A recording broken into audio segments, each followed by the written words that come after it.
Hi everyone. So tonight we're going to go over the what happens after Louis and Marie Antoinette are forced back to Paris to the Palace of Tuileries or Tuileries Palace. Excuse me, I said it backwards. Um, and we are going to go all the way through to the Reign of Terror, and even we're going to end the Reign of Terror. Hopefully, I'm going to try and keep this short, so I'm going to stop babbling and get into it. Okay, so now that we have established a new government, we are going to create a new constitution, okay? A constitution with a limited monarchy. So in 1791, and make sure you understand these years because there are a few different constitutions, we're going to establish a limited monarchy. And also what we're going to do is we are going to re-elect another assembly, okay? We're trying to keep these democratic ideas of elections. So we're going to have all these new members of the Legislative Assembly that have been voted in. And a lot of these, if you keep this in mind, a lot of these new members are going to be. Hold on one sec. We can never get through one of these without somebody interrupting. That was Mr. Murphy. Anyway, a lot of these members are going to be, we're going to call them extremists. So they're going to be like the Jacobins. And in this new constitution that they create in the beginning, they are going to have the ability, the Legislative Assembly, to make new laws, to collect taxes, to declare war, and to elect. Legislative Assembly members by taxpayers, okay? And a lot of taxpayers, if you think about it, were landowners. A lot of people did not own lands, but anyway, they are going to, it's going to be taxpayers, so the people are going to vote for who's going to be in the Legislative Assembly. So at this point, moderates, so we heard about this new political group, the Girondins. No longer is it led by Marquis de Lafayette. The Girondins are led by Georges Danton. They think that the revolution is over. They think that this is it. This is the end of it. We've created our limited monarchy. But then the monarchs, they make a huge mistake. Marie Antoinette and Louis XVI, actually under the guidance of Marie Antoinette, she convinces Louis XVI, as well as some of the close members of royalty, they convince Louis XVI to escape. They need to go to Austria to regroup so that they can come back in and they can regain their country, okay? Take control over their country again. So Marie Antoinette and Louis XVI, they get so close with their family to the border of Austria, and then they are caught. And they're brought back to Paris, and now they are essentially, prisoners of France, okay? They are done. Nobody wants anything to do with them. The moderates and the royalists, they're having a very hard time convincing people that, you know what, we should keep a monarchy, but it's just to no avail, okay? So now we have to decide what we are going to do with this monarchy that has essentially committed treason by trying to abandon and go to Austria. Now, the other European countries, they see what is going on. They know what is happening in in France. I'm sorry, they call it the French plague, and they definitely don't want to get this plague. If you think about monarchs and the potential danger that would present itself if this French plague did spread. And so because of this, you've got Austria and Prussia. They are going to create a document called the Declaration of Pillnitz. And what this says is that if any harm comes to the king or queen or the royal family, then they will declare war. Okay, something, military force will ensue. They will do something in order to punish France for this. Also, you've got émigrés. Now, émigrés are nobility that have left France. Okay, they've escaped in time. They're not going to be persecuted by revolutionaries, and they are telling all these horrible stories about what is going on in France. So you've got these horrible stories, and you've got this Declaration of Pillnitz that is going on outside of France, and all these European countries are watching France. Okay. So in the meantime, we've got our new Legislative Assembly. Okay, and I mentioned the fact that we're going to have different kinds of ideas. You've got people on the extreme left, which are the Jacobins. So those are the extremists. Those are the ones who want a republic, okay? They actually end up in this new Legislative Assembly, like I said before, they end up having the majority of the power, okay? They have a lot of influence within this new Legislative Assembly. And then you've got the Girondins, the Girondins, okay? I thought I wrote it down. There we go. They wanted, now they know that, okay, the monarchy is not going to survive, so we are going to have republic, but we are just going to have to do it in an organized and way without much bloodshed. And then you have the royalists, who pretty much have no say anymore. Those are the guys who were always defending the royalty, but they've lost a lot of clout. We'll say a lot of influence because of what has occurred, because of what Louis has done. So essentially, we know what's going on outside of Europe, how they're looking at this. We've got the Legislative Assembly. They are going to decide what to do. And then you've got the people. And the people are going to take matters into their own hands. They understand what the king has done, okay? And they understand that they are just in a dire position. And this is the cause for a massive revolt within Paris. They go to the palace, the Tuileries Palace. Sorry, I keep saying it backwards. They go to Tuileries Palace and they're looking for the king and the queen. Okay, they want to execute them.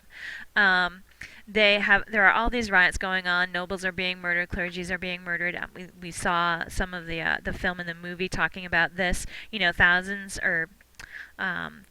of people die, or almost like 2,000 people die because of this. And Louis and Marie Antoinette, they run to the protection of the Legislative Assembly. And the Legislative Assembly, for a short period of time, they are the ones that are protecting them, because you know what? They need to protect them because in order to become a republic, you need to try your king, and you need to decide what his punishment is going to be as a republican form of government. Okay, so Louis XVI, we know he's tried with treason and he's found guilty, and he is actually executed. Okay, so on this date, in January 1793, you have Louis XVI who's executed, and this is pretty much the complete end to the monarchy. He pretty much had no say whatsoever before this happened, after he tried to escape, but now obviously it's just a complete end to the monarchy. They're not even looking to his son, to be coronated, to gain the throne, and to be sworn in as a limited monarch. Okay, and then you also have Marie Antoinette. Short time later, she is executed as well. I mean, her hopes is that she's going to be sent back to Austria and she will be safe, but no, they try her and they execute her in October 1793. And then you've got the Legislative Assembly, who is going to take the reins and the formation and try to form this new republic. Now, they do have a few problems. They've got a serious problem with inflation. The revolutionary money was known as assignats back then. So this money known as assignats, it's not worth anything. The value is super, super low. You still have bread shortages. You've got the sans-culottes, who are very extremist. They would probably maybe even be more extreme than the Jacobins. Like, they have their allies within the Legislative Assembly are the Jacobins. They are demanding food. They're demanding money. They want an end to this inflation. And then you've got war outside of the country, or you've got these issues going on outside of the country, because in retaliation to the Declaration of Pillnitz, this threat that France is going to be invaded, the Legislative Assembly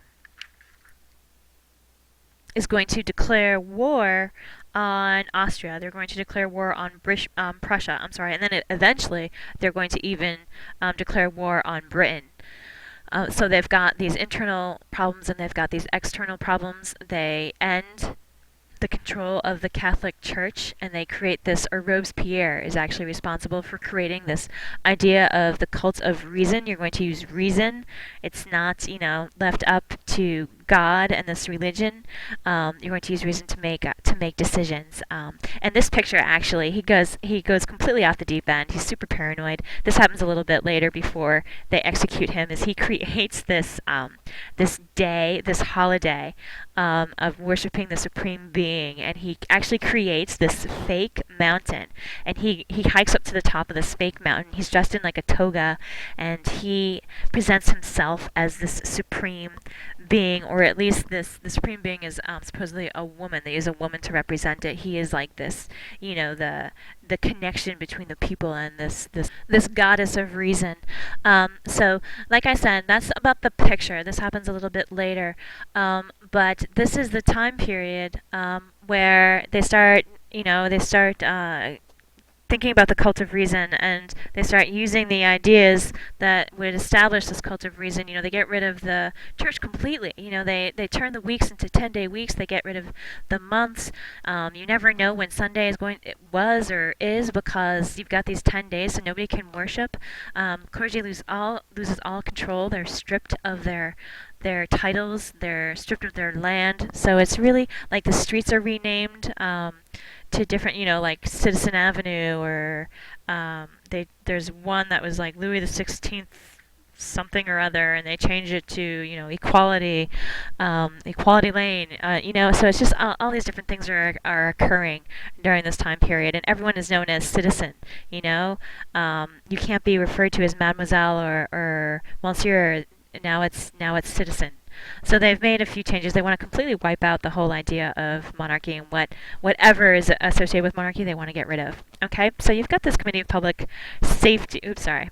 I jumped ahead. You've got these internal and external threats. That's why the Committee of Public Safety is created, to help with these. You've got other countries that you've declared war on. You've got counter-revolutionaries that are having revolts in the countryside. You've got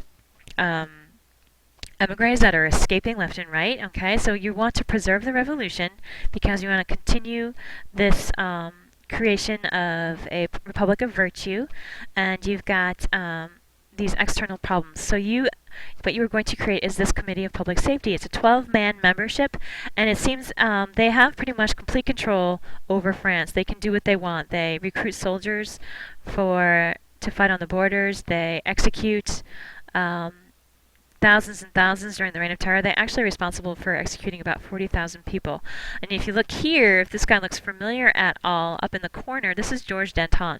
So even members of the National Convention now, they are being executed and tried. Okay, Robespierre is pretty much executing everyone. This is a holding pen. This is where you are standing if you are in line to be executed. And look at all the people. Okay, so it's pretty intense for a little while. For the whole year, you've got 40,000 people that are executed. Eventually, the Reign of Terror ends with the decision. You know what? You've got that whole idea, that whole holiday thing that Robespierre tries to create with his toga, and at this point, everyone's like, he's crazy. Do you know what I mean? He's executing people. All these things. Robespierre actually he tries to commit suicide. He knows that the people are coming after him. He knows that they want this to end finally. We want peace. He tries to shoot himself, but he just shoots himself in the jaw so he can't speak, and he is eventually executed, and this ends the Reign of Terror. Okay? And because we have this end of Reign of Terror, we've pretty much, annihilated another form of government. So now we've got to go and think of a way to maintain control. And we've got to create another government. And what we do is we create another constitution. So the Constitution of 1795 is created, and what it does, it sets up a 5-man directory. So now we have 5 men in control. You've got a 2-house legislature, so people who are going to vote. And this directory pretty much reigns, these 5 guys, for about 4 or 5 years. So from 1795 to 1799. They're very dictatorial. They take money for themselves. They're pretty corrupt. They're just pretty much stealing from the country. You've got the sans-culottes who are causing problems, and the directory just squashes them completely. And the only way we get a directory, the only way we get rid of a directory, the only way that we end this whole French Revolution, all this fighting, all this craziness, is with one man. This one man actually stages a coup to get rid of the government, and this is Napoleon Bonaparte. Okay, so he rides in with his military, he stages a coup, and he sets up a new form of government called the consulate, which is just 3 men. And he's one of the men, and they are the ones who kind of put France back in order, okay? And then eventually, even that 3-man consulate goes down to 1 because Napoleon names himself emperor, okay? And this is when we see the glory of France returning with Napoleon. Okay, but now we have officially ended the French Revolution. We've ended the Reign of Terror, and now we are moving on to a much better time period within France with Napoleon as our emperor. Okay, so you guys have a good night, and I will see you tomorrow.